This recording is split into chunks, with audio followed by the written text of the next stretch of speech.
untuk kita semua. Memang kita lihat ada Pak Gubernur Lampung, lalu dari Palembang Pak Wali Kota masih belum kelihatan, dan mungkin ada bapak-bapak wali kota atau gubernur di forum ini yang saya tidak bisa lihat satu persatu. Tetapi tentu pertama-tama marilah kita panjatkan puji syukur kepada Tuhan Yang Maha Esa. Pada hari ini kita masih diberikan kesehatan untuk semuanya, dan mudah-mudahan semua tetap menjaga diri dalam situasi yang tidak menentu seperti pada hari ini. Dan mudah-mudahan pada tanggal 20 nanti akan ada perubahan, tetapi sepertinya belum ada perubahan. Nah, tetapi yang namanya hidup harus tetap jalan ya Bapak Ibu sekalian, jadi kita terus melakukan kegiatan di tempat masing-masing. Saya pun sama, juga di Jakarta, juga tidak bisa kemana-mana juga. Kadang-kadang cuma sekali-sekali pergi ke kantor untuk mendampingi Pak Menteri. Tetapi kalau tidak ada tugas khusus dengan Pak Menteri, maka kami deputi semua tetap juga bekerja dari rumah. Hari ini juga sama, kami bekerja dari rumah. Nah, sebelum saya mengawali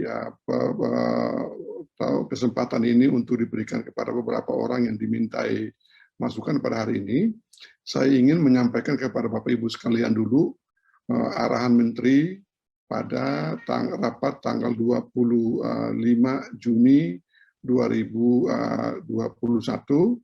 Nah, sehingga kita semua bisa mempunyai gambaran tentang kenapa kita adakan rapat pada hari ini dan rapat-rapat sebelumnya. Ya Pak Tri, bisa di-share screen-nya untuk arahan Menteri atau dari timnya.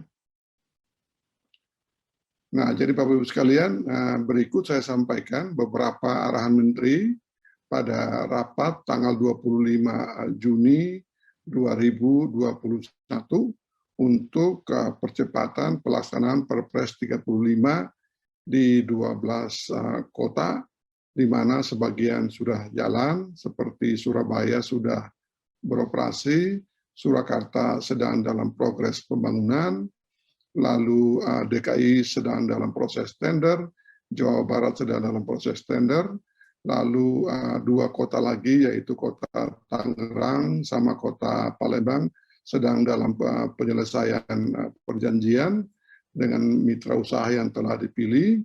Lalu kota Makassar persiapan tender mungkin perkiraan sekitar bulan September. Lalu Sulawesi Utara rencananya akan tender pada akhir bulan ini, dan berikutnya akan disusul oleh Bekasi. Nah, dengan demikian mungkin tinggal beberapa kota saja dari dalam hal ini Semarang yang mungkin masih dalam persiapan, dan untuk Bali yang sepertinya Pak Gubernur sudah memutuskan untuk mundur diri dari Perpres 35, tetapi ada juga beberapa kota baru yang mengusulkan untuk masuk ke Perpres 35, dalam hal ini dari Lampung, dari Medan yang juga kita undang untuk hadir pada pertemuan hari ini. Nah, Bapak Ibu sekalian, izinkan saya bacakan arahan Menteri pada pertemuan tanggal 25 2021.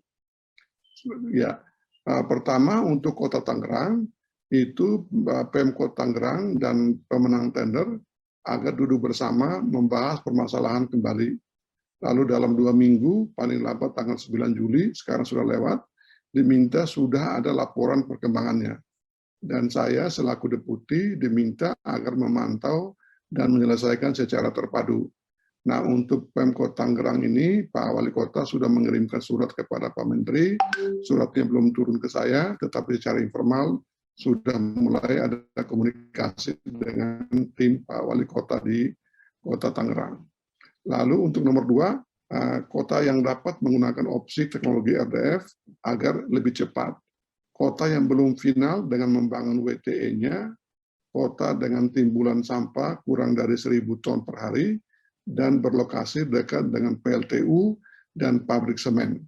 Nah, jadi ini arahan Pak Menteri pada rapat tanggal 25, bagi kota-kota yang belum dan sampahnya kurang dari 1.000 ton, dan jika tempat sampahnya itu berdekatan dengan PLTU atau pabrik semen, maka akan ada peluang untuk beralih kepada penggunaan teknologi RDF. Ya, nah ini dikembalikan kepada Bapak Ibu sekalian, Gubernur dan Wali Kota. Lalu nomor 3, untuk kota-kota yang akan memilih opsi RDF. Ya, dalam 1 minggu ke depan, masing-masing daerah kota agar mengidentifikasi kondisi daerahnya, apakah mau diganti RDF dengan ketentuan dekat dengan PLTU atau pabrik semen. Ini masih berkaitan sama butir kedua tadi. Lalu daerah dengan timbulan sampah kurang dari 1.000 ton per hari dapat membangun beberapa unit fasilitas RDF. Daerah dengan timbulan sampah lebih dari 1.100 ton per hari sebaiknya tetap menggunakan waste to energy. Lalu perintah kepada saya adalah Deputi 1 Kemenko Marves agar mengumpulkan data tersebut.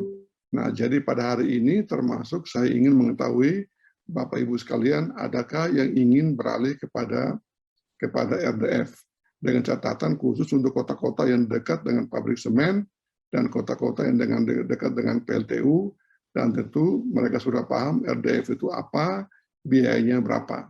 Nah, makanya pada hari ini juga kita akan menghadirkan ahli-ahli untuk mencoba membantu Bapak Ibu sekalian menghitung supaya punya gambaran. Ya. Lalu 4, untuk Kota Palembang terkait teknologi pengelolaan, jika diskusi terhambat bisa dipikirkan opsi pengelolaan dengan RDF.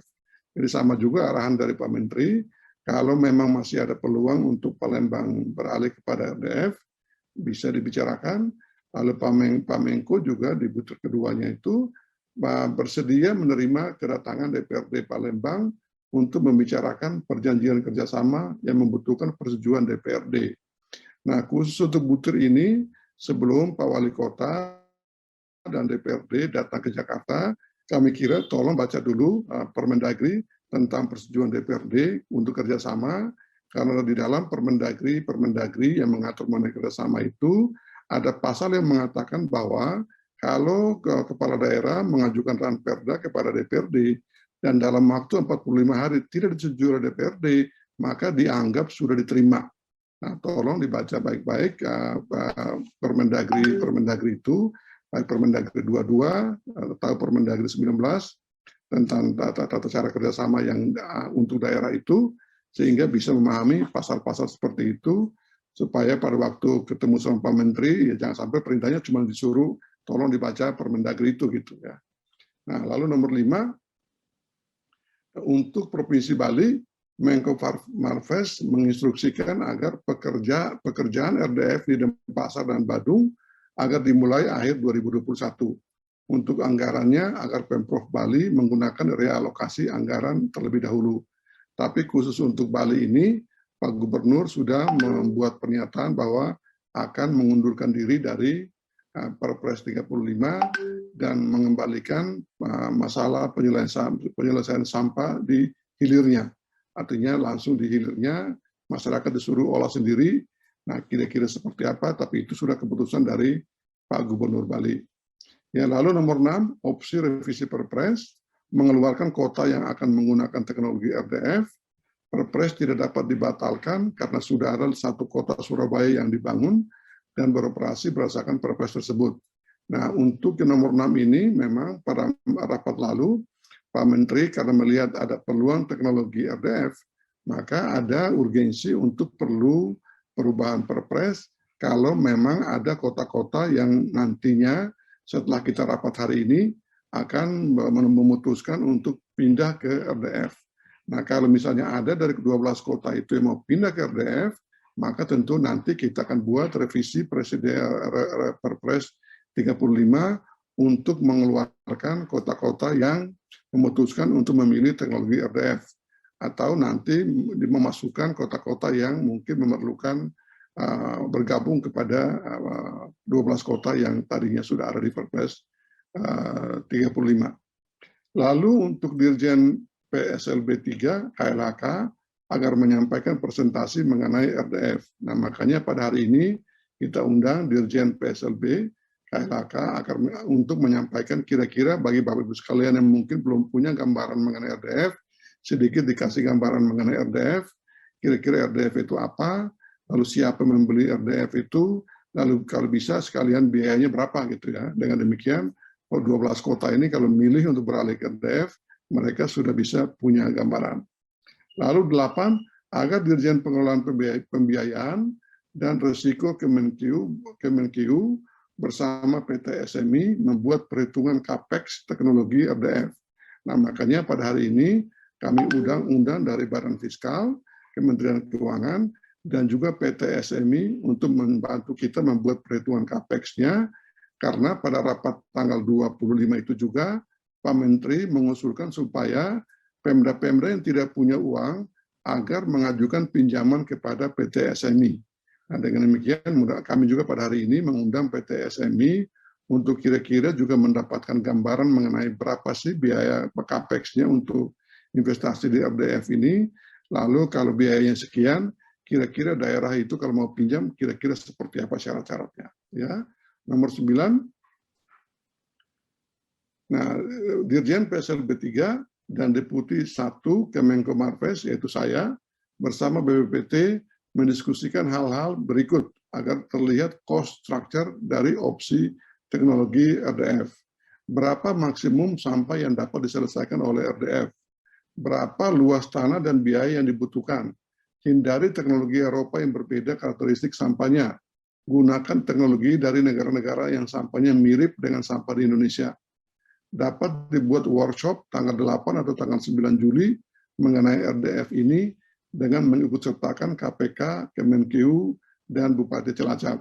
Nah, untuk saran dari atau arahan dari Pak Menko supaya kita mengadakan workshop pada tanggal 8 atau 9 Juli, maka pada hari ini kita mengadakan pertemuan yang kira-kira menjalankan perintah dari Pak Menko tersebut.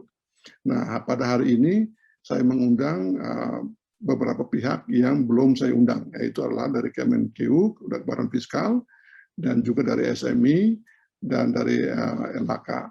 Sementara dari KPK, saya sudah mengadakan beberapa kali pertemuan, lalu sama Bupati Cilacap, yang juga diwakili oleh Wakil Bupati Cilacap, sudah saya mengadakan rapat tersendiri, dan sudah mendapatkan gambaran bahwa kalau investasi di RDF murni, maka biaya tipping fee-nya itu kira-kira 220.000 ya kalau investasi murni ya.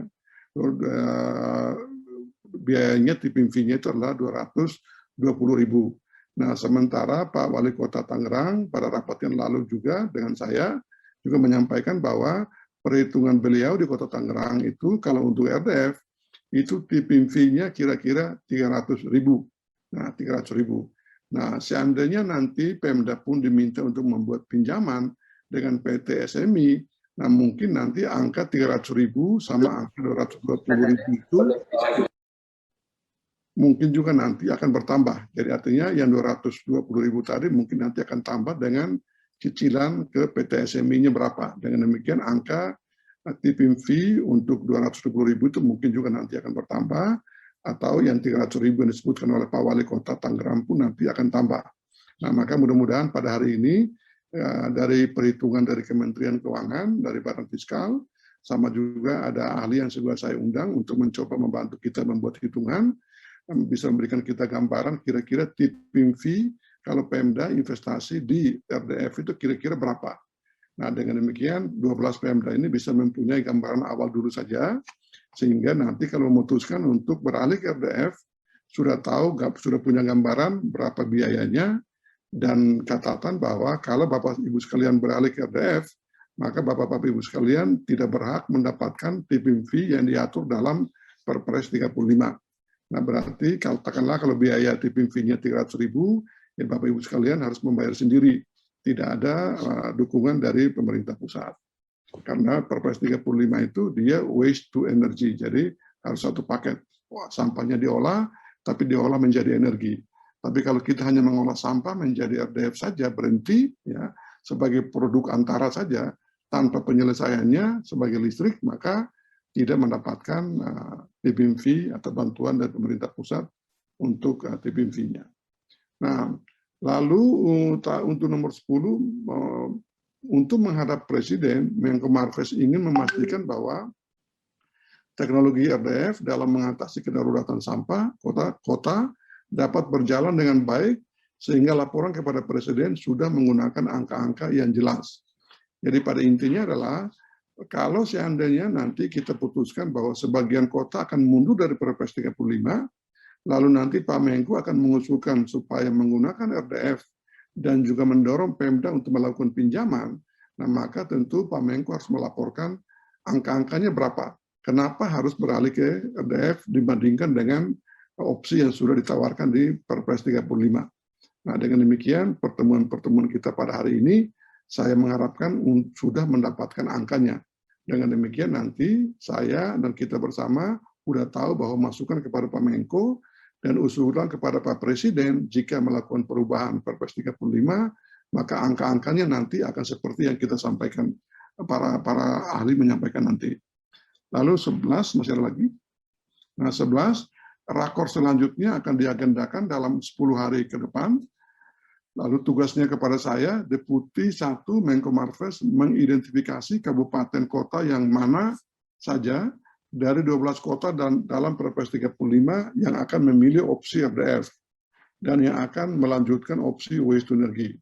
Lalu persiapan untuk revisi Perpres agar segera diproses. Nah, jadi Bapak Ibu sekalian, untuk yang poin terakhir ini, pada hari ini, saya ingin mendapatkan gambaran kira-kira berapa kota yang mau balik kanan, dan berapa kota yang mau maju. Nah, dengan demikian saya sudah bisa menyiapkan rencana untuk revisi Perpres 35. Nah, sekian dari saya Bapak Ibu sekalian, dan berikutnya untuk bisa memantapkan kita bersama, supaya kita bisa punya gambaran bersama, dan untuk membantu Bapak Ibu sekalian di kabupaten, di kota, dan provinsi, untuk mengambil keputusan apakah maju dengan Perpres 35, atau beralih kepada RDF. Nah, saya pada hari ini mengundang 4 orang yang akan membantu kita untuk membuat perhitungan, sehingga paling tidak Bapak Ibu sekalian sebelum membuat keputusan sudah punya ancar-ancar gambaran kira-kira tipping fee berapakah yang akan Bapak Ibu sekalian bayarkan jika akan beralih kepada RDF dibandingkan dengan PSL yang sekarang sudah maju dan sebagian sudah mulai memilih untuk melakukan tender. Nah, untuk pertama saya mulai dari Kementerian Lingkungan Hidup untuk memberikan gambaran kepada kita semua, kira-kira RDF itu apa, lalu kira-kira mau dijual kemana lah, kira-kira seperti itu. Ya. Silakan dari Kementerian Lingkungan Hidup.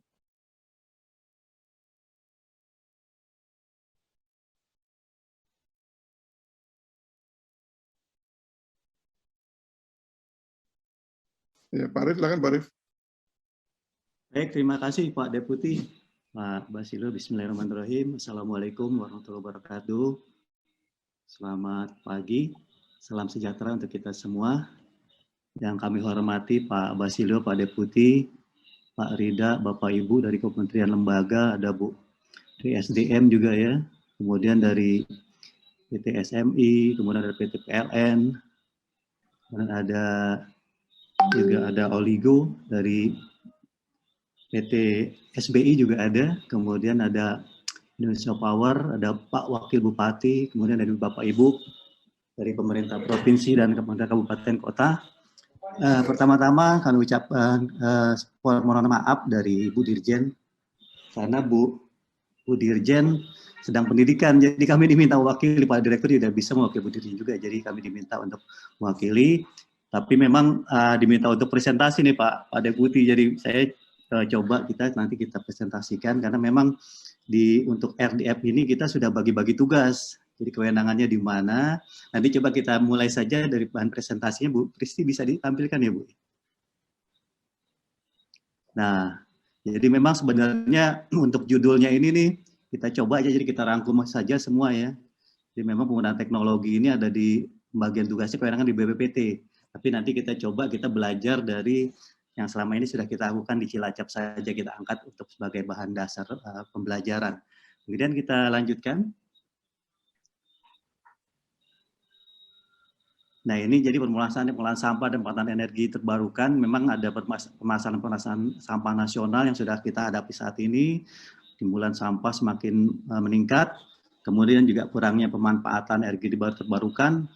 Data dari 2019 baru 9,5%. Kemudian ketergantungan energi fosil ya, batu bara saat ini terasa ya, kondisi sumber daya alam kita, lingkungan kita, karena ada eksploitasi dari energi fosil. Kemudian pencemaran dan kerusakan lingkungan sudah mulai terasa, kemudian juga kelangkaan lahan untuk TPA. Nah, ini jadi permasalahan pengelolaan sampah.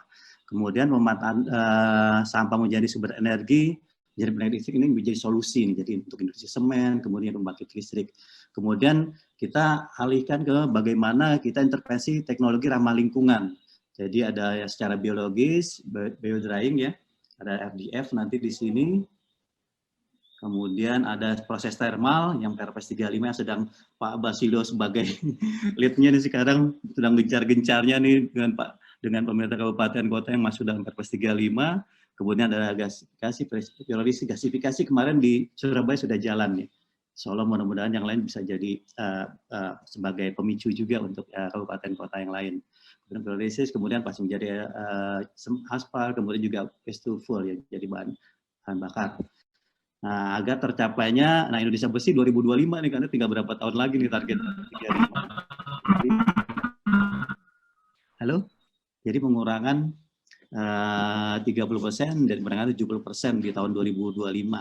Kemudian salah yang lainnya lagi adalah target ekonomi terbarukan 23%. Tadi 2019 baru 9,5. Nah, pada 2025 nanti di SDM nih punya target energi terbarukannya, bauran energinya 23% atau 45 gigawatt. Kita lanjutkan. Kemudian ini teknologi pengelolaan sampah, salah satunya yang RDF kita akan bahas ya hari ini, pagi ini. Ini ada pelaku bisnisnya juga di sini, ada pelaku dari kotanya juga, Pemda Cilacap juga hadir, nanti kita bisa diskusi. Jadi salah satunya RDF ini, kita lanjutkan saja ini salah satunya. Kita lanjutkan.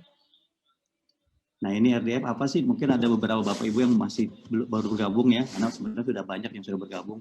RDF itu merupakan bahan bakar alternatif yang berasal dari pengolahan sampah dengan konsentrasi komposisi bahan mudah terbakar.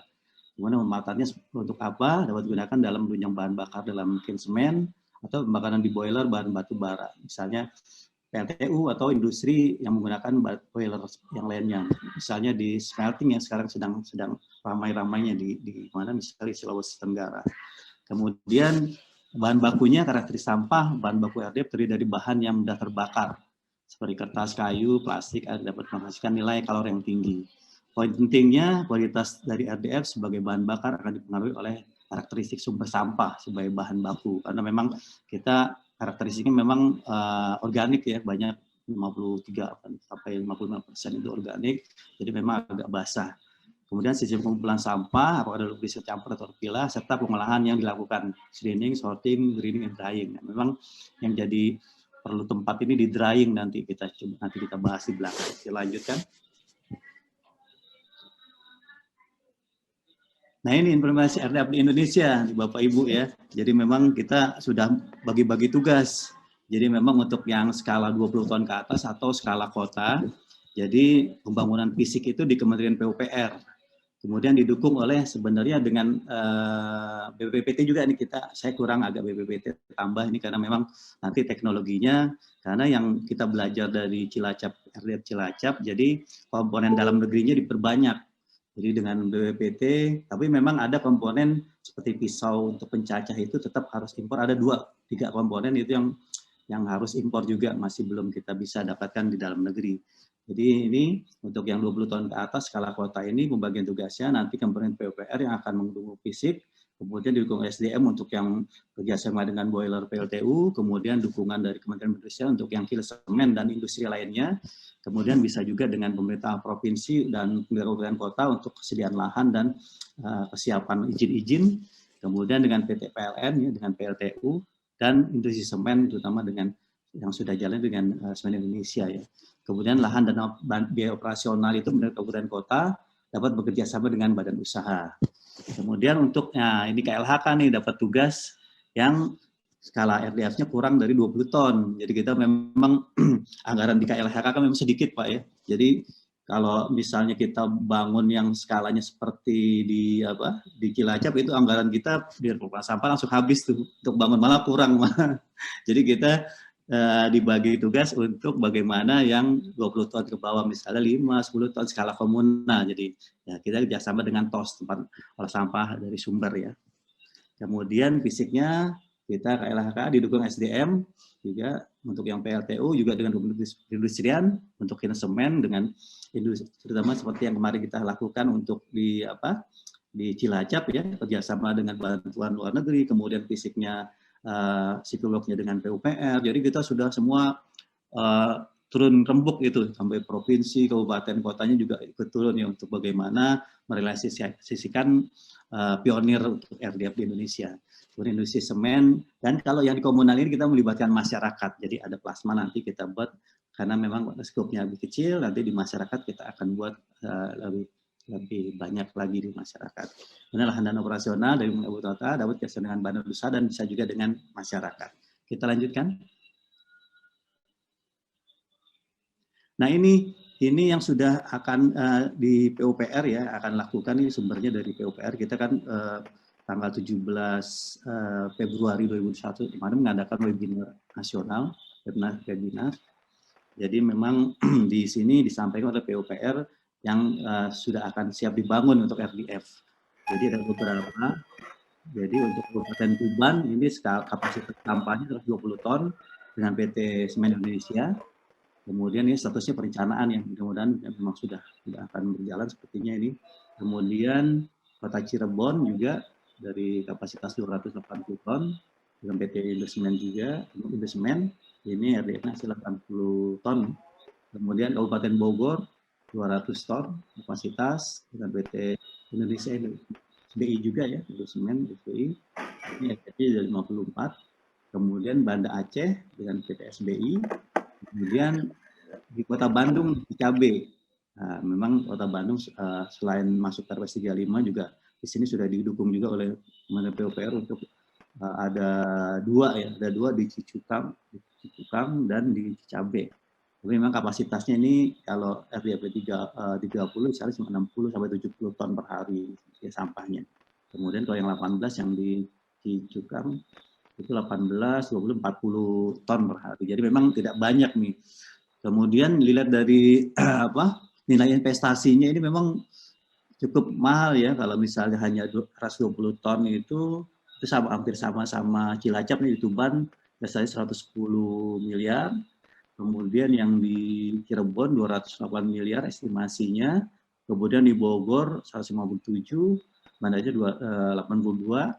Kemudian yang Cicabe ini 12 miliar, rata-rata 12 miliar yang di Karawang juga, karena memang kapasitasnya sekitar 60 ton nih sampah yang diolah. Kemudian yang di Kota Mataram juga, Kota Mataram yang di NTB dan Kabupaten Lombok Barat ini yang TPA regional Jeranjang. Untuk Jeranjang, PLTU Jeranjang memang ini selain yang sudah dikembangkan dengan pos yang skala komunal juga akan dikembangkan untuk skala kota. TPA regional Lombok. Nah ini investasi dulu. Jadi memang kita lihat di sini masih rencana mungkin tahun ini atau 2022 sudah bisa terlaksana. Itu informasi dari PUPR. Kemudian kita lanjutkan saja. Nah ini untuk persyaratan RDF yang disusun oleh Kementerian PUPR. Jadi jenis komposisi sampahnya, pihak yang akan menerima produk RDF, off-taker-nya seperti apa. Misal PLTU atau industri semen itu sudah dijajaki oleh pemerintah kabupaten kota, seperti apa sih.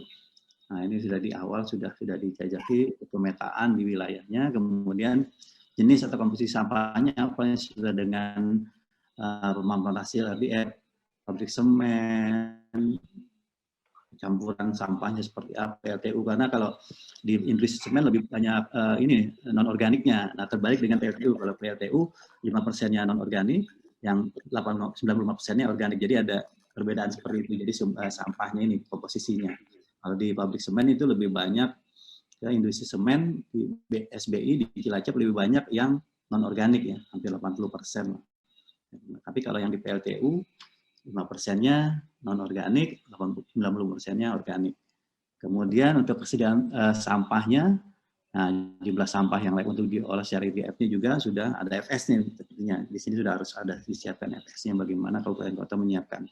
Kemudian alokasi anggaran. Nah, ini anggaran operasional tetap ada nih tadi Pak Deputi sampaikan ini berapa nanti TPP-nya, nanti di FS biasanya keluar nanti berapa yang akan ini. Kemudian juga bisa juga dihitung proses bisnisnya seperti yang dilakukan di Cilacap, nanti bisa belajar dari Cilacap.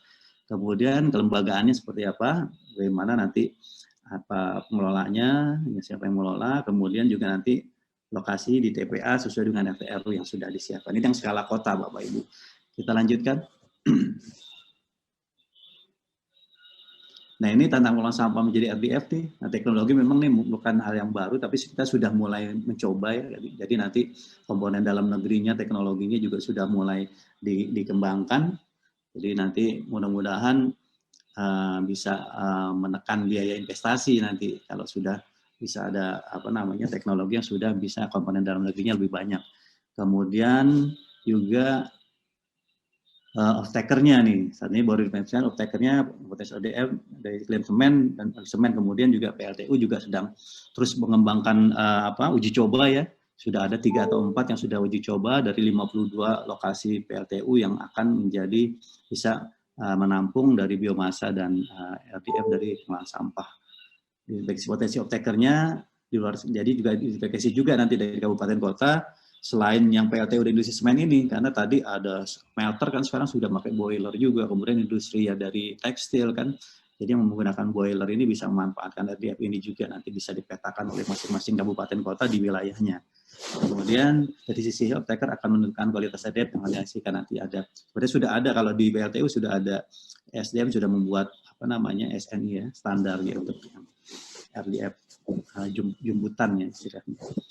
Kemudian operasional untuk suatu unit pengelola khusus nanti seperti di Cilacap juga ada pengelolanya, jadi SBI dengan Pemkap nanti bisa transfer knowledge ya, teknologinya nanti bisa dilanjutkan kerjasama seperti apa, bisa nanti Pemda bisa lanjut sendiri atau seperti dilanjut oleh badan usaha sendiri. Kemudian teknologi pengelolaannya sangat bergantung pada kriteria RDF yang dapat diterima dari calon off-taker. Untuk PLTU dibutuhkan RDF dengan organik seperti tadi ya saya sampaikan, jadi memang kalau yang PLTU lebih banyak ke yang organik. Kemudian finansialnya, konsekuensi dari implementasi teknologi dalam pengelolaan sampah adalah potensi anggaran operasional untuk mengolah sampah. Memang ini yang menjadi berat ya, jadi termasuk Perpres 35 itu maju mundur itu karena memang masalah tipping fee ya untuk BLPS di kabupaten kota yang masih memang agak berat. Kemudian juga potensi revenue dari penjualan produk RDF. Nah, nanti penjualan RDF seperti apa? Artinya seperti yang kita belajar dari Cilacap.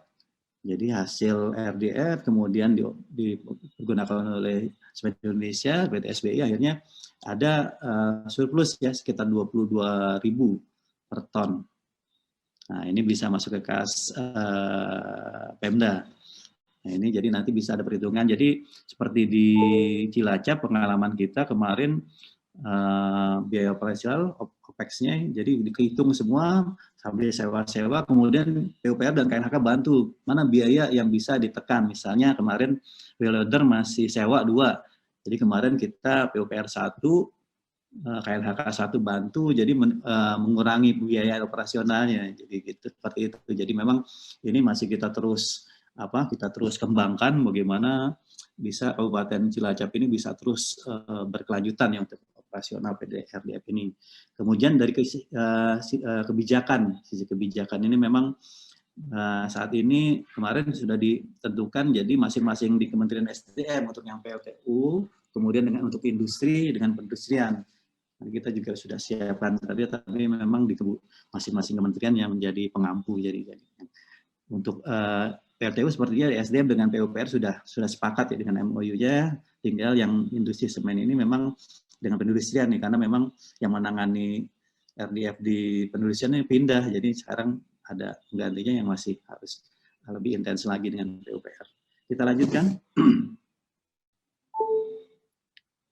Kemudian, langkah pengembangan RDF Indonesia nih, memang tadi saya sampaikan, jadi dukungan kebijakan memang yang paling utama. Jadi memang selama ini seperti industri semen itu masih menunggu yang kalau SBI ya, Semen Indonesia sudah siap nih karena memang komitmennya sudah tinggi. Tinggal kan industri semen yang lain nih harus kita dorong, belajar dari Semen Indonesia dengan SBI. Cuma harus ada dasarnya juga nih. Nah, tadi mungkin yang kalau yang di PLTU sudah siap ya MOU-nya, tinggal yang dengan industri semen yang perindustrian sepertinya. Kemudian kebijakan pemerintah daerah juga nih melakukan anggaran. Biasanya dengan Perda dengan DPRD nih pembahasannya bagaimana untuk dana pengelolaan sampah, kemudian juga membuat MOU dengan apteker. Jadi dipetakan juga di Kabupaten Bapak Ibu itu, Kabupaten Kota ada industri apa saja yang bisa dimanfaatkan untuk menampung menjadi off-taker dari RDF Bapak Ibu semua. Kemudian sosialisasi kepada Pemda juga kita sudah lakukan untuk webinar nasional ya di RDF tanggal 7 Februari 2021 dengan pemahaman terkait proyek RDF, kemudian kerjasama dengan off-taker, bagaimana biaya operasional, dan perlu dilakukan pemetaan di off-taker di wilayah kerjanya. Karena ini memang di sini penting sekali, jadi kabupaten kota juga harus sudah siap, jangan hanya untuk ini saja ya. Jadi memang bagaimana manajemennya nanti juga harus dipersiapkan. Kemudian juga skema pendanaan yang tepat untuk pelaksanaan proyek. Jadi harus bagaimana memang sharing pendanaan yang tepat terkait pembagian biaya CAPEX dan OPEX ini. Kemudian kita lanjutkan. Nah ini kebutuhan pelet ya, ini kita dari PLN datanya juga, kemudian bagaimana yang tipe boiler yang sudah siap sebenarnya nanti, sebenarnya di sana Pak Solin ya nanti yang lebih paham ini. Jadi memang nanti kita untuk pelet sampah dapat menghasilkan dari 2 ton sampah, kemudian ini potensi sampah yang dapat menjadi RDF nih.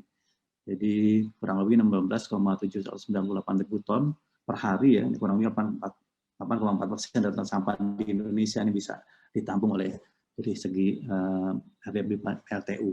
Kemudian kita lanjutkan. Kemudian ini yang dari semen ini, semen 55% ini dari Kabupaten Batubara yang sudah dilakukan.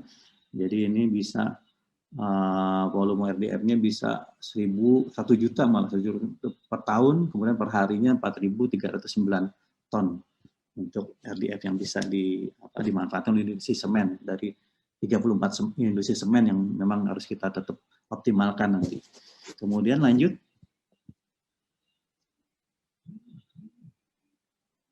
Kita lanjutkan, ini 52 PLTU ya, nanti ini Pak Soleh nanti kita bisa diskusi Pak Soleh. Jadi memang ini ada 52, jadi masih ada yang mau dicoba ya dengan biomasa dan RDF dari sampah. Kemudian sudah ada 4 yang sudah siap, jadi 4 ini kita garap nanti salah satunya yang di Lombok Barat juga kita akan yang RDF komunal, kemudian yang di Eropa juga ya di MD tahun depan, karena tahun ini KLHK baru membuat DED-nya untuk yang skala komunal. Jadi ini nanti bisa Bapak Ibu di kabupaten kota bisa petakan ini 52 yang mana yang sedang diuji coba, kemudian mana yang sudah uji coba nanti bisa komunikasi dengan PLTU-nya. Kemudian lanjut. Kita lanjut. Ini sebaran petanya untuk yang semen ya. Pabrik-pabrik semen ini sudah banyak. Jadi memang nanti sebenarnya semen ini lebih mudah karena penerapannya ya. Karena kalau yang boiler PLTU harus ada uji coba dulu, kalau yang industri semen kan sudah ada contohnya yang di Cilacap ya. Kita lanjutkan. Ini yang dengan PLTU ya sebarannya. Ini ada nanti yang 52 dulu yang memang yang menjadi sasaran dari teman-teman dari Indonesia Power dan PLN. Kita lanjutkan terus.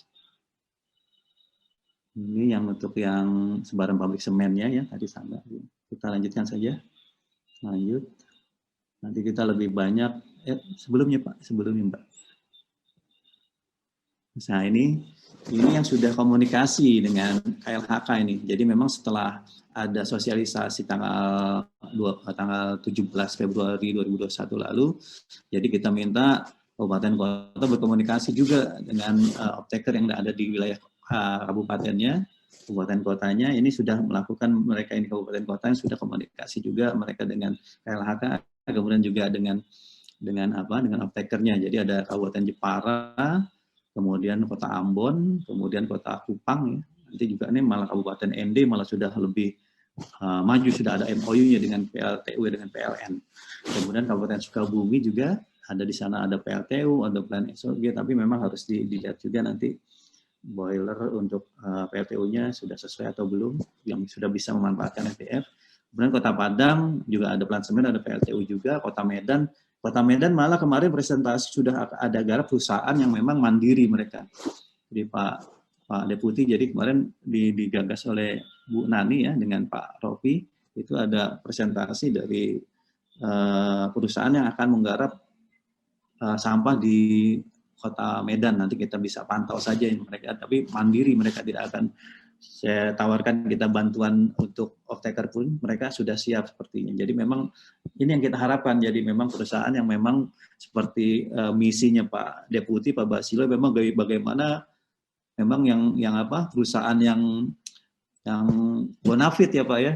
Jadi bukan yang mencari anggaran dari proyek dari kita, tapi bagaimana mereka bisa berinvestasi untuk mengolah sampah dan untuk bisnis mereka. Jadi tidak perlu kita pusing-pusing lagi nih memikirkan di kabupaten kota juga. Jadi ini akan kita pantau nih, karena di Kota Medan sepertinya mereka pengalaman di luar ya, namanya kita coba karena akan mining di TPA terjun sepertinya. Nanti kita akan coba pantau terus.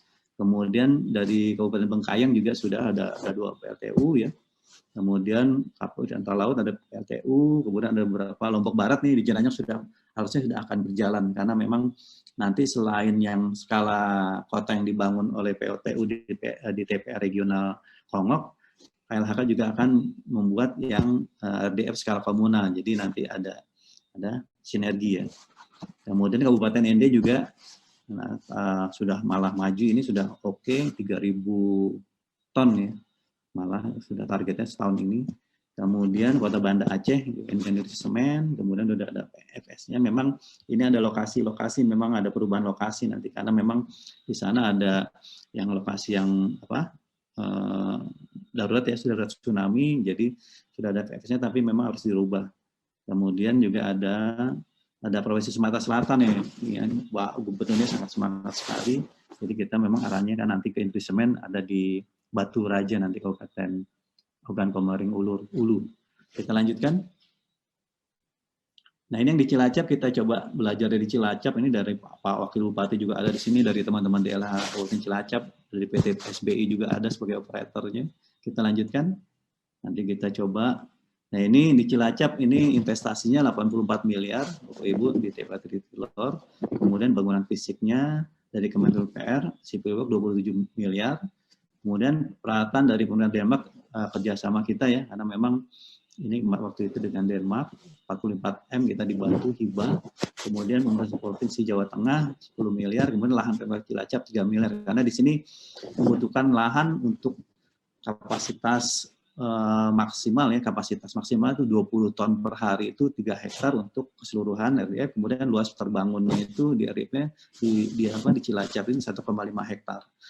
Jadi operator dan pemerintah di Cilacap, SBI, Semen Indonesia Group, kemudian hasil jumpa plan-nya, jadi yang sudah kemarin awalnya 120 ton per hari, sekarang 136 ton, tapi Pak Luhut pernah dapat informasi 200 ton nih Bapak Ibu yang dari Cilacap. Mungkin ada miningnya di sana, karena memang di sana saya waktu ke lapangan, saya lihat sedang ada mining juga, jadi bisa mining, kalau bisa mining bagus sekali, jadi bisa manfaatkan sampah yang lama. Ini untuk yang 136 ton per hari ini menjadi output di RDF 51 ton per hari. Sampah terolahnya targetnya 25-30%, hasilnya 31-25%. Nah kadar airnya ini waktu input masih tinggi ya, kemudian bisa di drying, bisa dikurangi menjadi 22,70%. Nah waktu pengeringan ini memang yang menjadi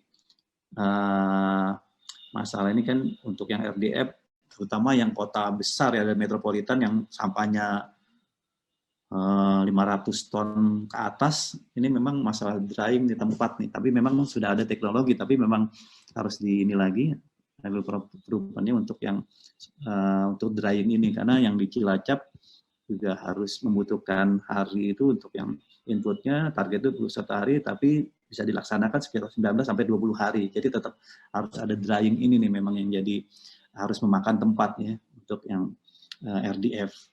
Kemudian terutama yang sampahnya sampai 1.000 ton. Nah ini berapa? Mau apa yang luas tanah berapa, kemudian teknologi seperti apa, kalau memang bisa mengurangi target pengeringan, bisa juga untuk mengurangi lahan, bisa dengan itu teknologi itu ya, teknologi yang baru itu bisa juga nanti kita coba bisa kembangkan lagi, kita pelajari. Kemudian nilai kalorinya masih inputnya 697 kilokalori per kilogram, setelah output sudah 3.000, hampir mendekati batu bara ya, batu bata muda. Kita lanjutkan. Nah ini, biaya operasionalnya, kendala operasi harus memang terus kita dukung ya, jadi peralatan-peralatan yang masih sewa bisa kita masih bantu. Kemudian maupun ukuran nilai kalor, jadi masing-masing bisa punya. Jadi SBI sebagai outtaker punya, DLH juga punya standar pengukurannya. Jadi sama-sama ada pencocokan untuk yang nilai kalornya. Jadi sesuai harga. Kemudian, alir RDM-nya sampah masuk di penimbangan, segregasi, kemudian kalau ini ada di pemulungnya nanti di segregasi ini nih, jadi sudah terpusat ya. Jadi mereka mengambil yang bisa di ekonomis masih ada, mereka ambil, kemudian tidak ada yang tidak bisa dicacah, masuk pencacahan, kemudian pencacahan, pengeringan, kemudian pencacahan jadi RDF-nya malah kalau di Cilacap curah ya, tidak sampai ke dibuat pelet. Kita lanjutkan. Ini mesin pencacahnya, kemudian dari penyaringan RDF, kemudian sarana pengeringan memang yang membutuhkan lahan yang luas, memang sarana pengeringan. Jadi ini juga masih teknologi juga masih impor ya. Jadi masih memang harus ada beberapa teknologi yang harus impor, belum bisa dibuat di Indonesia. Nah ini RDF yang siapnya secara curah nanti hasilnya. Kita lanjutkan. Nah ini yang di NTB kita lanjutkan. Di NTB awalnya ini TOS ya, jadi awalnya TOS, kita lanjutkan. Ini awalnya tempat olah sampah komunal, jadi ya skala komunal. Jadi di sumber tambah penghasilan diri dengan memberdayakan masyarakat tanpa menggunakan metode peyumisasi. Jadi menghilangkan lindi dan bau ini dengan peyumisasi. Proses olah sampah kotoran dan limbah tanah menjadi bahan bakar nabati. Ya peyumisasi ini dalam waktu seminggu dengan menggunakan biotop organik yang tidak menimbulkan bau dan dapat meredam air sekaligus meningkatkan. Nah ini nanti dari teman-teman di ini nih Kamsub Haram memang kita gandeng bagaimana nanti kita di skala komunal akan kita buat ini kan lebih ringan nih nanti kalau dari skala komunal ini kalau dari segi penganggaran. Kemudian kita lanjut. Ini prosesnya ya, dari tumpukan sampahnya, kemudian sampah organiknya 70%, dan organiknya 30% ya, untuk yang di PLTU ya. Kemudian proses peyumisasi, ini yang skalanya skala komunal ini.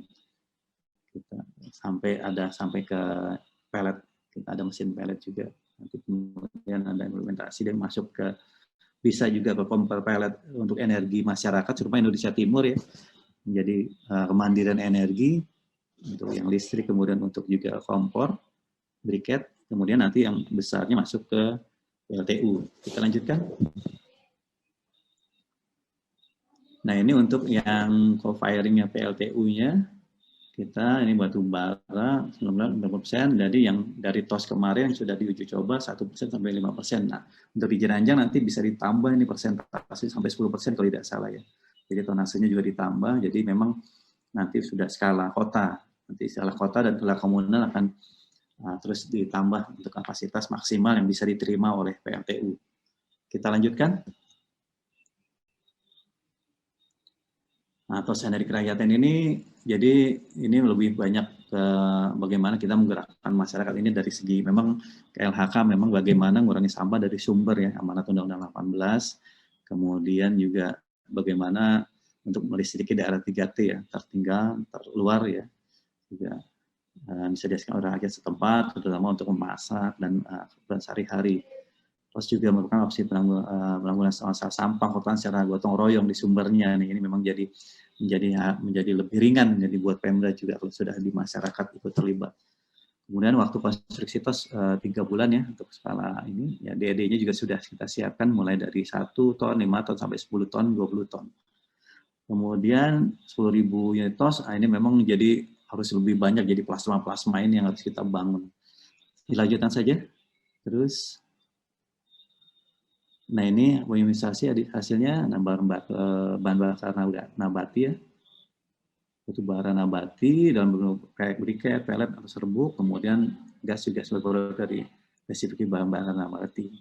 Jadi ada beberapa nanti bisa operasional di masyarakat. Kita lanjut. Nah ini yang menggunakan TOS yang sebelumnya. Jadi memang perbandingan. Jadi sebelumnya ini data dari Indonesia Power dari Pak Soleh juga. Jadi memang dia lebih mahal, nanti bisa pengurangan sebenarnya. Jadi hampir 1.000 ton ya, hampir 1.000 ton. Jadi batu bara terkurangi dengan menggunakan pelet dari TOS ini yang nanti bisa kalau memang ada RDF Bapak Ibu akan kembangkan lagi, memang bisa menambah pasokan pelet ini ke PLTU, akan mengurangi penggunaan batu bara. Kita lanjutkan.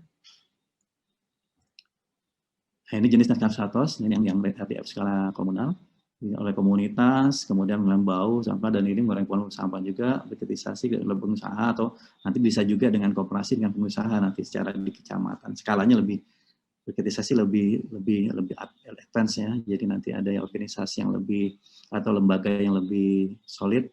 Kemudian logistiknya nanti ada pengiriman sampah dari rumah ke tempat pengemisasi, kemudian ada pengiriman briket dari sentra briket. Jadi nanti ada sentra-sentranya yang akan menghubungkan antara masyarakat dengan dunia usaha dengan off-taker. Kita lanjutkan. Ini dari sentra TOS, jadi nanti ada TOS plasma ini ada di rumah ibadah, di masyarakat, perkantoran, jadi masing-masing ini bisa dibangun TOS skala RDF skala komunal ya, skala komunal dengan TOS-nya. Nanti ada sentra TOS yang akan menampung, menghubungkan industri dan bisnis. Atau bank sampah juga bisa kita manfaatkan di sini karena sudah banyak bank sampah hampir 5.000 lebih bank sampah yang sudah kita kembangkan. Kita lanjutkan. Sebagai penutup, jadi penggunaan teknologi DEF sebagai perubahan PLTU dan semen merupakan suatu peluang yang sangat menjanjikan karena mengurangi sampah secara signifikan dengan penggunaan bahan bakar fosil dan ramah lingkungan. Tapi memang menjadi catatan kalau sampahnya lebih dari 500 ton per hari harus dipikirkan masalah lahan, dan kalau memang lahannya terbatas harus dipikirkan dengan bagaimana teknologi drying. Memang yang memakan tempat ini sampai tadi 20 hari itu kan drying. Nah ini harus diperhatikan juga. Karena memang kalau sampahnya hanya kota sedang kecil kan hanya 200 ton maksimal itu masih mungkin. Tapi kalau yang sudah 1.000 ton, seperti apa nih RDF-nya nih untuk lahan, kemudian juga teknologinya. Kemudian perlu dibangun komitmen bersama antara KL ya, sini sudah terbangun seperti nanti tinggal hanya di perindustrian saja yang kita kembangkan. Kemudian Pemda, provinsi, kabupaten, kota dengan badan usaha, kemudian dengan off-taker ya, dengan masyarakat pengelola sampah dari hulu ke hilir memang harus kita kembangkan. Kemudian tulisan kebijakan RDF tadi ya, jadi memang sudah ada MOU, mudah-mudahan nanti bisa menjadi payung semua nih. Ada MOU, kemudian ada peraturan menterinya, lebih bagus lagi. Kita lanjutkan. Mungkin demikian Pak Basile, Pak Deputi. Mohon maaf bila ada kekurangan, mungkin nanti bisa kita diskusi bersama. Terima kasih Pak Deputi. Assalamualaikum warahmatullahi wabarakatuh. Waalaikumsalam. Terima kasih Pak Arief, Bapak Ibu sekalian. Kira-kira tadi kita sudah mendengar sedikit gambaran dari penggunaan RDF ya. Kalau kita lihat dari apa yang disampaikan oleh Pak Arief ini RDF ini adalah satu proses untuk pengurangan sampah. Kalau saya lihat ini ada dua kelompok, ini jadi satu kelompok.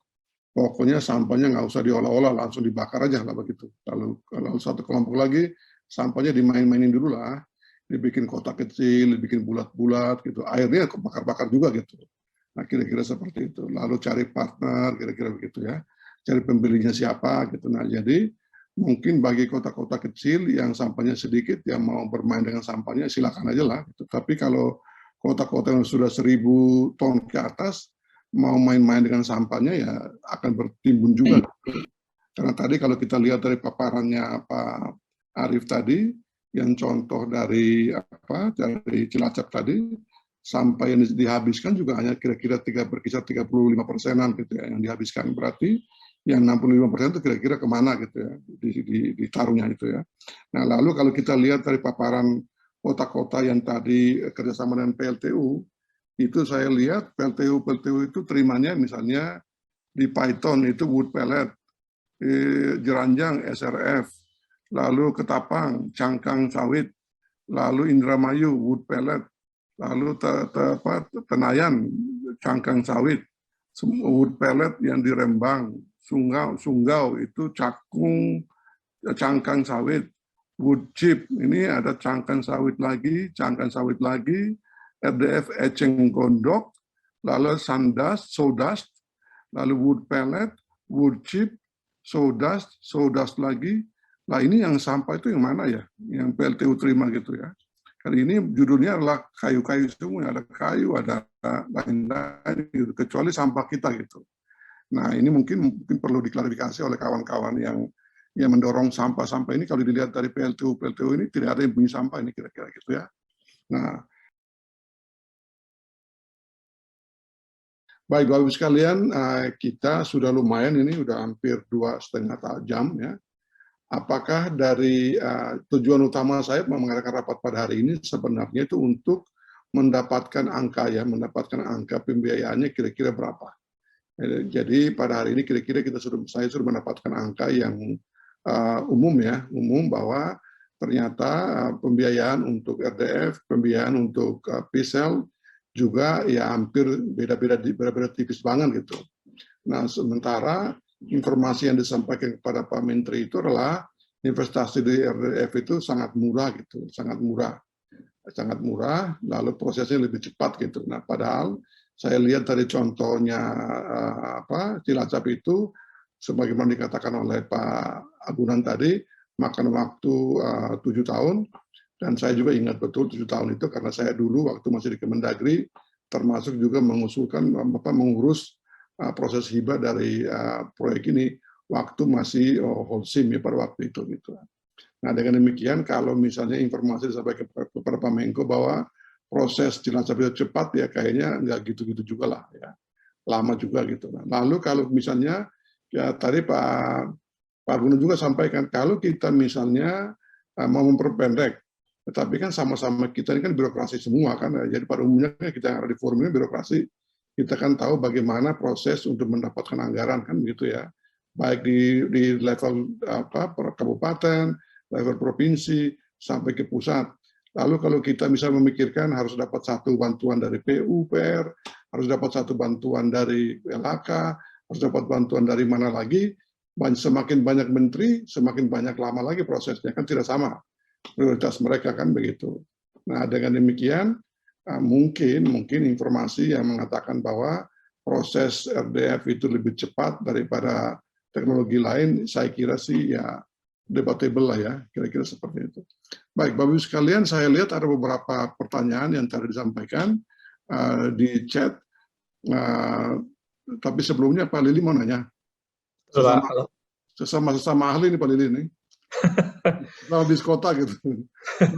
Silakan Pak Lili. Izin Pak, hanya kalau boleh sedikit klarifikasi Pak Deputi.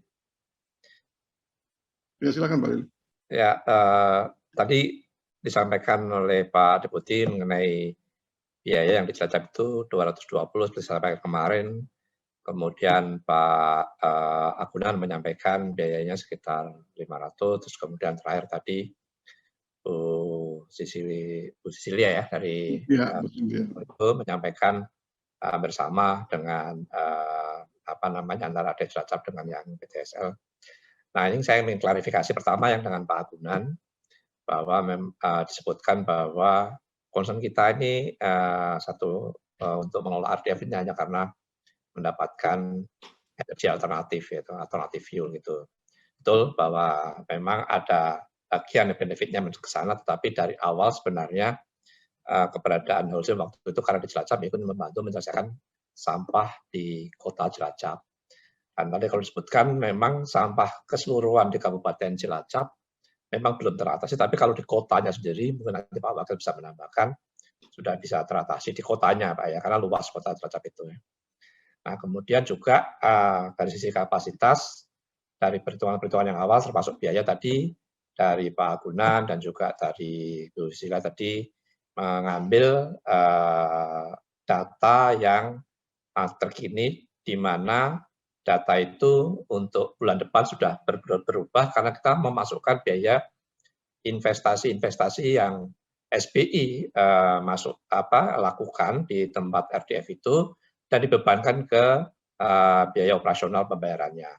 Kalau kemarin kita sampaikan biaya per ton sampahnya itu mengolah RDF itu 250.000, sekarang itu dengan kapasitas bisa 200, jadi bukan 120 lagi Bu, ya.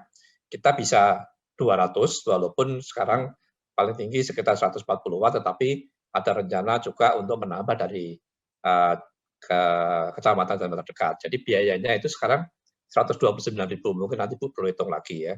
Kalau 129.000 tentunya pastinya beda dengan yang tadi, karena Ibu tadi masih memakai angka yang 200. Itu dari si biaya. Terus kemudian Pak Basil tadi menyebutkan, kemarin saya menyebutkan biaya 220 itu adalah tipping fee jika, karena pertanyaan Bapak kemarin, jika SBI harus menginvest semuanya tanpa ada bantuan dari pihak manapun.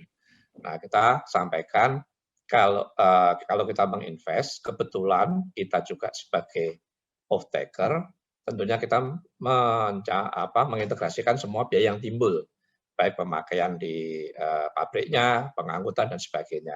Tentunya akan beda kalau ada pihak yang independen yang akan menginvest, terus kemudian dia harus menjual produknya RDF-nya, tentunya akan beda. Jadi 220 itu sudah mengintegrasikan semua biaya yang timbul termasuk di pabriknya. Itu berupa TPV jasa yang harus dibayarkan Pemda jika kita menginvest semuanya, dengan kasus sekarang di mana ternyata RDF di Cilacap itu bisa mengolah 200 ton sehari. Itu tadi yang ingin saya klarifikasi. Terus kemudian tambahan lagi, sekarang ini kan dengan showcase Cilacap ini kita banyak mendapatkan kunjungan dan kita juga banyak diminta memberikan pendapat ke beberapa Pemda, dan kita dengan senang hati, dan di sini kita berperan memang hanya ingin membantu menyelesaikan atau menginspirasi, karena kita tidak ada jas sebagai konsultan, kita harus dibayar sekian, tidak, karena memang kita ingin mengajak. Bahkan untuk case DKI, saya menggandeng komputer kita, yaitu PT Indosemen.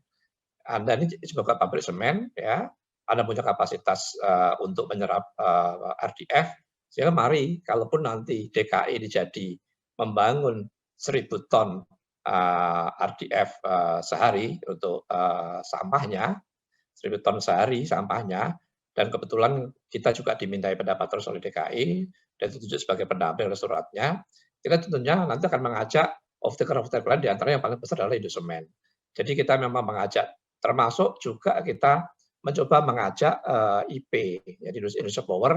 Beberapa kali kita meeting dengan Indonesia Power, ada percobaan terakhir yang disampaikan, itu tujuannya juga memang kita sampaikan bahwa pabrik semen saja tidak cukup, itu Pak Deputi. Jadi perlu off-taker yang lain. Tentunya masing-masing kota mempunyai penyelesaian tersendiri nanti, ya, sesuai dengan kondisinya. Tadi disampaikan oleh Pak Gunan, juga Bu Sisilia tadi. Itu aja tadi klarifikasi dari saya, Pak Deputi. Terima kasih. Ya, terima kasih Pak Lili. Bapak Ibu sekalian yang dari 12 kota atau dari kota di luar dari 12 yang sudah masuk di Perpres 35, saya undang di sini ada dari Provinsi Lampung, ada Pak Sekda dari Lampung. Nah, Lampung ini kenapa saya undang? Karena referensi dari KPK bahwa Lampung ini sudah punya feasibility study dan sangat layak secara komersial untuk investasi. Nah, itu kira-kira, sehingga pada hari ini saya undang Pak Sekda Lampung, apakah memang dari perhitungan Lampung bisa investasi, melakukan investasi, dan bisa membiayai investasi itu kalau seandainya itu adalah investasi murni, tanpa bantuan-bantuan dari PUPR atau Kementerian Lingkungan Hidup seperti yang terjadi di Cilacap itu. Pak Sekda dari Lampung.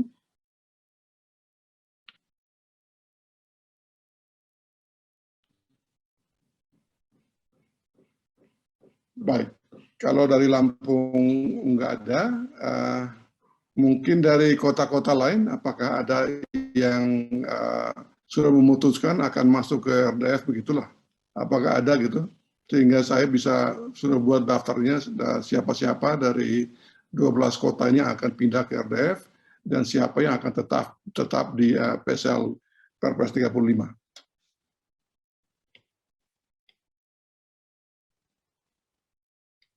Atau ada yang perlu klarifikasi, Bapak Ibu sekalian? Mohon izin Cilacap, klarifikasi. Pak Wakil, silakan Pak Wakil ya. Mohon izin Pak Wakil sedang menutup diklat. Kami Kepala DLH Kabupaten Cilacap mewakili Pak Wakil Bupati. Silakan Pak. Yang pertama memang kami melengkapi apa yang disampaikan Pak Lilik dari PT SPI. Kami akan mengklarifikasi. Yang pertama dari Pak Agunan, perihal tadi Pak masalah ini diputi waktu yang dibutuhkan 7 tahun. Di sini perlu kami klarifikasi bahwa pembangunan RDF ini memang rencana awal-awal adalah tahun 2014. Namun untuk mulai pelaksanaan itu, peletakan batu pertama dilaksanakan di tahun 2017 ya, oleh Pak Wakil Gubernur Jawa Tengah. Sehingga kami mungkin ya menghitungnya dari situ dan selesai secara keseluruhan baik konstruksi dan mekanikal itu di bulan April 2019.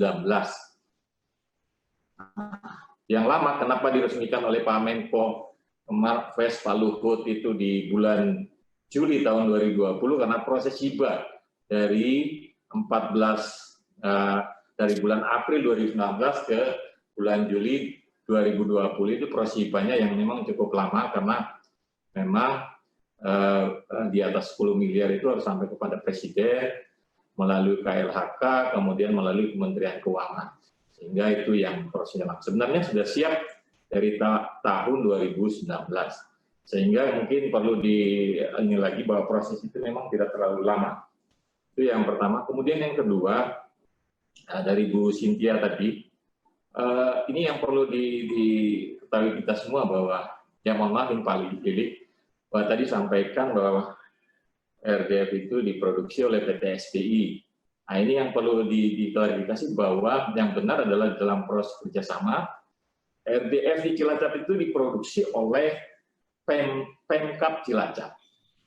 Tapi memang kami memerlukan bantuan dari tenaga-tenaga teknis yang ada dari PT SPI, termasuk juga angkutan dan sebagainya. Sehingga memang itu intinya oleh Cilacap, tapi memang sehingga ada namanya sharing cost, apa yang dilakukan oleh SPI, sehingga dikurangi biayanya, dan apa yang kami terima sebesar Rp22.039 itu karena pengurangan. Jadi intinya sepenuhnya adalah oleh Pemkab Cilacap, cuma off-taker-nya adalah dari PT SPI. Itu yang kedua. Kemudian yang ketiga, perlu kami laporkan Pak bahwa dengan adanya RDF ini, Cilacap tadi sampai Pak Lilik, kita memiliki 4 TPA awalnya. Ada 4 TPA di Cilacap, karena Cilacap ini cukup luas, terluas di Jawa Tengah, memiliki 4 TPA. Dengan adanya TPST RDF ini, kami sudah menutup 2 TPA. TPA yang pertama TPA di Tritilor yang di lokasi RDF itu dengan luas 6,3 hektar, dan kami rencana akan menjadi Eco-Edu-Park gitu, atau ruang terbuka hijau. Tuh. Kemudian tadinya 120 ton per hari di wilayah kota, kami mengembangkan di wilayah ex-distrik Sidoarjo meliputi 6 kecamatan, yang di sana ada 1 TPA. Dan sekarang TPA itu sudah kita tutup. Memang masyarakat waktu itu sudah mulai demo, bau, dan sebagainya. Dengan adanya RDF ini kita tutup. Di sana kurang lebih 2 hektar sudah kita tutup, sehingga ini sangat menguntungkan bagi kami. Dan ke depan kalau didukung, kami sudah mengajukan proposal, diketahui juga oleh Pak Menko, bahwa kami mengajukan 10 truk paling tidak, untuk nanti bisa menutup 1 TPA lagi yang ada di ex-distrik Sidoarjo meliputi 6 kecamatan. Jadi itu, dengan itu, ini kaitannya dengan penghematan biaya tanah yang menggunakan kontrol landfill ini semakin baik, Pak.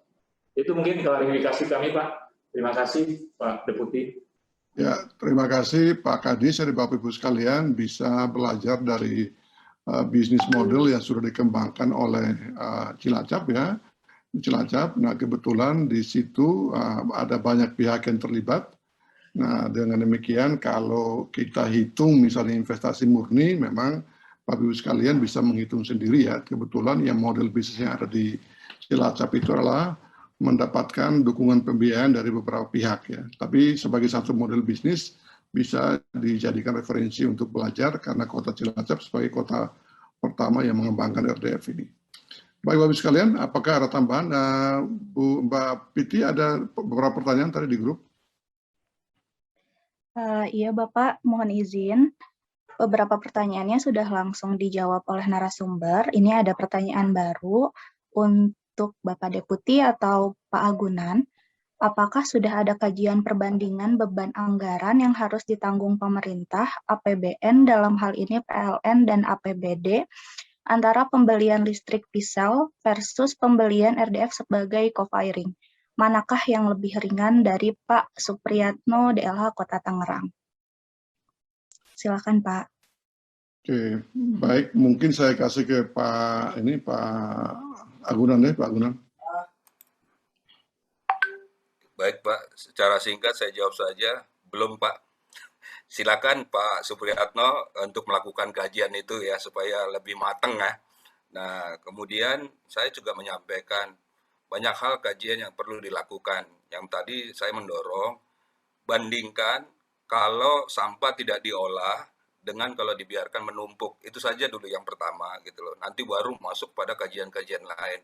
Kalau sudah ada contohnya, kami biasanya akan melakukan kajian gitu loh. Jadi kayak Cilacap sudah beroperasi, kami datang gitu ya tahun 2018 ya, sebelum beroperasi, kemudian pada saat beroperasi, kemudian kami juga melihat bagaimana, dan kami juga perlu hati-hati gitu dalam menyampaikan seluruh data dan informasi. Hal yang sama juga terkait dengan yang dilakukan co-firing oleh PLTU Batubara gitulah. Kami sudah kajian awal sudah dilakukan. Itu tadi sekilas yang sudah kami sampaikan di Kelungkung dan Denpasar ya. Semua pasti proyek uji coba. Yang TOS lakukan di ND juga sudah ada. Pak Supriyatno bisa lihat publikasinya jelas kok. Di grup WA banyak gitu ya. Jadi jadikan itu juga buat pendalaman isu supaya mengetahui bagaimana sih co-firing ini bisa diterapkan. Apakah memang menyelesaikan sampah atau mengurangi emisi gas rumah kaca. Ini dua hal yang berbeda. Jadi isu-isu yang lain masih banyak dan ini menjadi perhatian saya pribadi juga, dan kalau ke depan memang akan kajian lagi yang akan kami lakukan, dan ini akan menjadi hal yang menarik gitu ya. Regulasi juga begitu, banyak sekali yang perlu dikaji gitu ya. Itu Pak yang bisa kami sampaikan. Terima kasih Pak Deputi. Baik, terima kasih Pak Agunan. Masih ada lagi Piti? Bu Kristi? Izin Pak, masih ada lagi satu lagi. Untuk Bapak Agunan lagi, terkait kewenangan untuk persiapan dan pembangunan insinerator, apakah kewenangannya berada di PUPR, selanjutnya setelah pembangunan itu selesai, untuk pengelolaannya menjadi kewenangan di lingkungan hidup? Sebagai informasi bahwa pembangunan insinerator di Kota Palembang menggunakan skema kerjasama BOO. Apakah kewenangan urusan mulai dari perencanaan, pemilihan badan usaha, hingga pembangunan insinerator menjadi urusan Dinas PUPR atau Dinas Lingkungan Hidup? Silakan Pak, terima kasih. Ya, Pak Agunan, Pak. Baik, ya tadi saya juga baru lihat chatnya ya. Oke, terima kasih dari Palembang, Pak Wali Kota ya. Ini sebenarnya harus dijawab oleh Pak Arif nih, karena urusannya adalah urusan lingkungan hidup. Ya, di pasal 12 ya 1E, kemudian di lampirannya 1K ya, gitu ya Pak Arif ya. Nah, saya memang menemukan di situ penerbitan izin insinerator, tapi praktek ini akhirnya tidak digunakan gitu ya. Di Perpres 35 2018 seluruhnya diberikan kepada kewenangan itu diberikan kepada Pemda. Pilihlah mau pakai nanti dinasnya dari mana, dari PUPR atau dari LHK, itu tidak. Yang penting masalah sampahnya bisa terselesaikan atau tidak. Itu yang untuk ukurannya. Dinas atau yang lainnya silakan, karena memang di urusannya ada dua. Kalau mau digunakan urusan wajib silakan, mau urusan pilihan silakan gitu loh. Gitu. Itu Pak. Baik, terima kasih. Bapak Ibu sekalian yang ada di Zoom, selain daripada yang kirim melalui chat, apakah masih ada yang perlu klarifikasi? Boleh izin Pak Basilio dari PLN Sita. Ibu Cita sebagai pembeli, Bu, silakan Bu. Terima kasih Pak Basilio, selamat siang Bapak Ibu. Satu saja, ada beberapa sebetulnya Bapak, tapi terkait SNI karena memang sudah disebutkan di sana BBJP, bahan bakar jumputan padat, ya, otomatis mengcover RDF, SRF. Mohon bisa penyebutannya menyesuaikan tersebut kami usulnya Pak Basilio, BBJP. Demikian pula juga dengan berdirinya di PLN, kami akan sesuaikan memang karena lahirnya tahun 2020 dan sekarang BBJP-nya ada, otomatis dari sisi spesifikasi dan semuanya kami akan mengikuti ke BBJP termasuk hasil rekomendasi Puslitbang.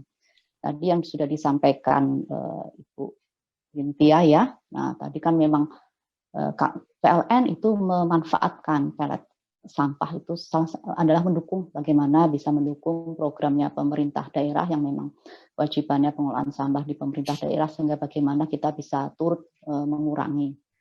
Nah untuk itu pemanfaatan pelet sampah di PLTU-nya PLN hanya 1-5% saja Bu, dan itu tidak semerta-merta langsung ada sampah langsung di uji coba, tidak. Prosesnya juga sudah panjang, PLN melakukan ini dari 2018, 2019, termasuk juga setelah diuji coba kami juga harus masuk ke Puslitbang, harus menunggu rekomendasinya seperti apa, dan dari ketiga hasil yang sudah dilakukan uji coba itu ya secara emisi memenuhi. Kami juga dari PLN juga koordinasi intensif dengan EPTKE, KLHK mengenai dampak-dampaknya. Tapi secara umum adalah memenuhi. Kemudian yang satu lagi tadi adalah dari investasi yang memang mungkin karena lebih tidak sekompleks yang lain, sehingga PLN juga Indonesia Power berdasarkan hasil uji coba yang sudah dilaksanakan Bapak, kemudian melihat juga bagaimana kondisi di RDF plan, investasinya dari sisi capex-nya memang jauh lebih rendah, untuk 100 ton per day mungkin sekitar ya jauh lebih rendah di sana, nanti mungkin bisa ditambahkan dari Indonesia Power. Nah untuk itu dari sini memang dalam proses jual belinya PLN dalam hal ini sebagai off-taker-nya Pak, karena ya kembali kami kepada lahirnya PLN undang-undang untuk bagaimana kita tanggung jawab melistriki. Kira-kira demikian Pak Basilio, terima kasih. Baik, terima kasih Ibu Cita dari PLN. Bapak Ibu sekalian, apakah masih ada? Mungkin sedikit saja Pak, saya Feby dari Kementerian SDM. Terima kasih untuk Bapak-Bapak dan Ibu-Ibu tadi yang sudah sharing, menarik sekali. Dan memang kami dari Kementerian SDM memang menerima program e-waste to energy ini sebagai salah satu bagian dari upaya kita untuk bisa mencapai bauran energi. Nah untuk yang RDF ini Pak, memang kita dorong untuk daerah-daerah yang kapasitas sampahnya tidak terlalu besar, karena tadi dari paparan juga kita sudah sama-sama mendengarkan dan juga memahami bahwa tidak memungkinkan untuk bahan baku co-firing jika kita menggunakan sampah-sampah dengan kondisi sampah kita yang ada saat ini, karena memang yang diharapkan adalah komponen-komponen organiknya yang lebih tinggi. Jadi memang concern kita untuk RDF ini kita cari untuk lokasi-lokasi yang memang dekat dengan PLTU, Pak. Kalau dari sisi kami di energi, nah mungkin nanti kalau teman-teman Kementerian Perindustrian mungkin mencari kota-kota yang dekat dengan sumber industrinya, dengan off-taker seperti pabrik semen ataupun tekstil jika memungkinkan. Nah ini nanti yang juga kita upayakan agar cost-nya bisa menjadi lebih rendah, sehingga harganya juga tidak terlalu mahal, sehingga keekonomiannya bisa masuk. Nah, harapan kita seperti itu, Pak, ke depannya nanti. Terima kasih banyak, Pak Deputi. Ya, terima kasih Ibu Andrea. Bapak Ibu sekalian, saya lihat dari Kota Tangerang masih ada pertanyaan-pertanyaan. Kalau Kota Tangerang sih seharusnya bertanyanya beberapa tahun lalu sebelum tender gitu. Jangan sekarang sudah tender, sudah ada pemenangnya baru tanya lagi. Udah terlambat Pak kalau tanyanya sekarang Pak. Jadi kalau Bapak sudah tender, sudah ada pemenangnya, ya jalankanlah apa yang Bapak janjikan di tendernya, di dokumen tendernya. Jadi bukan lagi waktu sekarang untuk bertanya-tanya mana yang murah, mana yang tidak murah gitu. Pak Ahmad Rizan dari Bappenas, Pak. Ya, baik, terima kasih Pak Deputi. Ini diskusi yang sangat menarik dan terus terang saya mendapat banyak sekali pencerahan dari pertemuan hari ini. Cuma saya ingin mengklarifikasi sedikit terkait dengan Cilacap. Kebetulan kami di Bappenas yang di awal ini memproses hibahnya Cilacap Danida saat itu, dan memang terkesan agak lama ya pembangunan di Cilacap itu sampai bertahun-tahun. Tapi mungkin yang perlu dipahami adalah itu adalah yang pertama kali di Indonesia, dan saya masih ingat betul waktu itu Pak Lili SPI masih sebagai Holcim ya, dan negosiasinya juga cukup panjang dengan teman-teman Holcim saat itu, karena ini memang pertama kali kita buat gitu. Jadi jangan dilihat bahwa karena Cilacap itu panjang seakan-akan kemudian RDF berikutnya akan selama itu prosesnya. Saya kira enggak, karena kita sudah punya banyak pengalaman dengan Cilacap, dan saya kira kita sudah punya prototipe juga, dan saya kira pun teman-teman di SBI sekarang Pak Lili sudah juga mengedukasi banyak pihak, dan saya kira seharusnya RDF ini jauh bisa lebih cepat dibandingkan dengan yang PISEL. Ini yang tadi saya ingin klarifikasi juga, karena sebenarnya pun dari sisi konstruksi dan sebagainya ini juga tidak lama waktu di Cilacap, cepat itu, setahun selesai. Karena teman-teman PU masuk, waktu itu Danida juga sudah masuk, dan alhamdulillah saat itu cepat kita penyelesaian. Ini hanya di awalnya saja karena prosesnya memang kita belum tahu apa-apa nih, karena memang dari nol betul kita garap Cilacap itu. Jadi seharusnya tidak ke depan ini sudah tidak akan, mungkin enggak akanlah selama itu.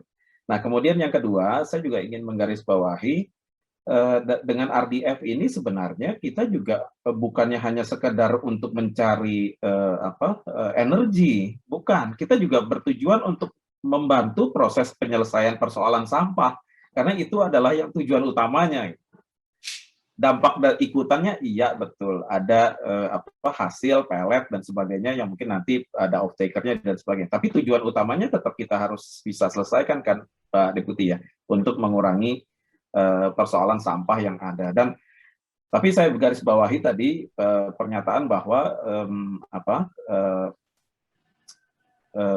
RDF ini butuh lahan, betul pasti. Yang namanya pengolahan sampah itu udah pasti akan butuh lahan. Ini cuma tinggal bagaimana saja nanti kita memanage-nya, dan terkait dengan karena ini sampah kota, nah ini yang mungkin perlu menjadi perhatian karena biasanya lahan itu tidak terlalu tersedia untuk di kawasan perkotaan. Nah ini yang mungkin perlu disikapi betul persoalan lahan ini dengan pilihan-pilihan teknologi yang juga tersedia. Saya sepakat tadi Pak Deputi, saya kira seharusnya teman-teman open saja untuk teknologi, kita mana yang terbaik, mana yang paling efisien, tapi tujuan utamanya adalah yang pertama adalah tetap menghabiskan sampahnya dulu, mengolah sampahnya dulu. Turunan berikutnya untuk yang terkait dengan tambahan-tambahan penghasilan atau co-benefit dari pengolahan sampah ini, yaitu menjadi tujuan secondary-nya. Mungkin itu dulu Pak Deputi yang bisa kami sampaikan. Ini akan jadi masukan juga buat kami, karena kami juga sedang melakukan semacam sebuah reform untuk policy persampahan secara nasional Pak. Sehingga nanti ini akan menjadi masukan juga buat kami dan juga nanti disampaikan ke Pak Menteri. Terima kasih Pak Deputi. Baik, ya, terima kasih Pak Menteri Nizam. Jadi kira-kira kita dapat juga tambahan informasi dari Bappenas, dan terima kasih untuk masukannya Pak. Jadi mudah-mudahan kita sama-sama, karena arahan Pak Menteri pada tanggal 25 Juni itu adalah kalau memang nanti Perpres 35 harus dirubah kira-kira isinya seperti apa.